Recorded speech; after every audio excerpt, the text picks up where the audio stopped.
बहुत समय पहले की बात है, किसी गांव में एक गरीब ब्राह्मण रहता था। एक दिन उस ब्राह्मण के घर कुछ अतिथि आए। ब्राह्मण की स्थिति इतनी खराब थी कि उन अतिथियों को खिलाने के लिए घर में अनाज तक नहीं था। इस स्थिति को लेकर ही ब्राह्मण और उसकी पत्नी के बीच थोड़ी कहासुनी होने लगती है। ब्राह्मणी कहती है, तुम्हें पेट भरने योग्य अनाज कमाना भी नहीं आता है। इसी का नतीजा है कि आज घर में अतिथि आ खड़े हुए हैं और हमारे पास उन्हें खिलाने के लिए कुछ भी नहीं है। इस पर ब्राह्मण अपनी पत्नी से कहता है, कल कर्क संक्रांति है। मैं कल भिक्षा लेने के लिए दूसरे गांव जाऊंगा।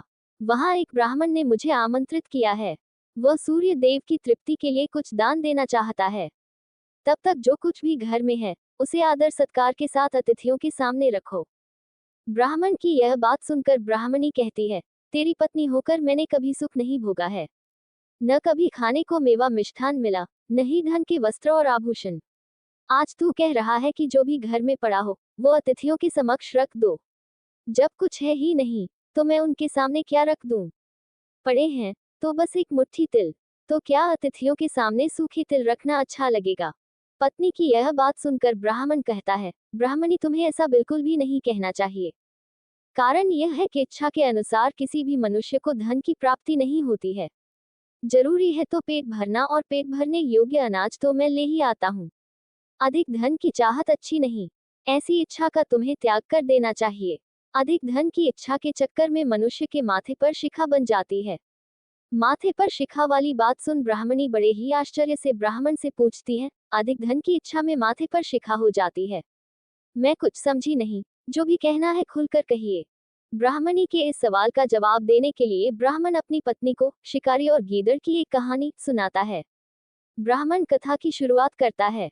एक दिन एक शिकारी जंगल में शिकार की खोज कर रहा था। जंगल में कुछ दूर आगे बढ़ने के बाद शिकारी को एक काले रंग का पहाड़ जैसा विशाल सूअर दिखाई देता है। सूअर को देखते ही शिकारी अपना धनुष उठा लेता है और कमान खींचते हुए सूअर पर निशाना लगा देता है। कमान से निकला हुआ तीर तीव्र गति से सूअर को घायल कर देता है। घायल होने पर सूअर चिंघाड़ता हुआ शिकारी पर पलटवार कर देता है। सूअर के तीखे दांतों से शिकारी का पेट फट जाता है। इस तरह शिकार और शिकारी दोनों का ही अंत हो जाता है। इसी बीच खाने की तलाश में भागता हुआ एक भूखा गीदड़ वहां से होकर गुजरता है, जहां शिकारी और सूअर का शव पड़ा हुआ था। बिना मेहनत इतना सारा भोजन देख गीदड़ मन ही मन बहुत खुश होता है और मन ही मन सोचता है कि आज तो ईश्वर की बड़ी कृपा हुआ, जो इतना अच्छा और अधिक भोजन एक साथ मुझे मिला है। मैं इसे धीरे धीरे और आराम से खाऊंगा, ताकि लंबे समय तक मैं इसे उपयोग में लाऊंगा। इस तरह मैं इस भोजन के साथ लंबे समय तक अपनी भूख को शांत रख पाऊंगा। इन सभी बातों पर विचार करते हुए गीदड़ सबसे पहले छोटी छोटी चीजों को खाना शुरू करता है। तभी उसे शिकारी के मृत शरीर के पास धनुष पड़ा दिखता है।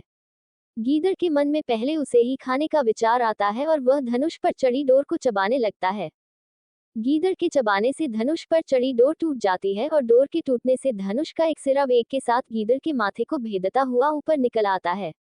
गीदड़ के माथे को भेद कर धनुष का जो सिरा गीदड़ के सिर पर निकल आता है, वह ऐसा प्रतीत होता है मानो गीदड़ के माथे पर शिखा निकल आई हो। घायल होने के कारण कुछ देर बाद गीदड़ की भी मौत हो जाती है। इतना कहते हुए ब्राह्मण कहता है, ब्राह्मणी, इसलिए मैं कहता हूँ कि जरूरत से अधिक लोभ से माथे पर शिखा आ जाती है। ये कथा सुनने के बाद ब्राह्मणी कहती है, ठीक है, अगर ऐसी ही बात है, तो घर में जो मुट्ठी भर तिल पड़े हैं, उन्हीं को मैं अतिथियों को खिला देती हूँ। ब्राह्मणी की यह बात सुनकर ब्राह्मण संतुष्ट होता है और भिक्षा मांगने के लिए घर से बाहर निकल जाता है। वहीं ब्राह्मणी भी घर में पड़े तिल को धूप में सुखाने के लिए फैला देती है। तभी कहीं से एक कुत्ता आ जाता है और उन साफ तिलों पर पेशाब कर देता है, जिससे सभी तिल खराब हो जाते हैं। तिल के खराब हो जाने पर ब्राह्मणी काफी परेशान हो जाती है और सोचती है, यही तो तिल थे जिन्हें पकाकर मैं अतिथियों को खिला सकती थी।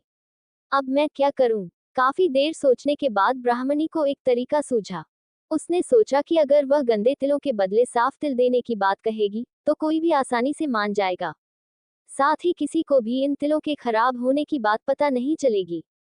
इस विचार के साथ वह उन तिलों को लेकर घर घर घूमने लगी।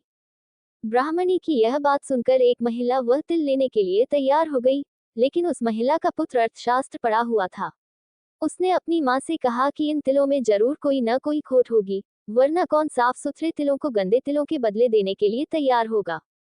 पुत्र की यह बात सुनकर महिला ने ब्राह्मणी के तिलों को लेने से मना कर दिया।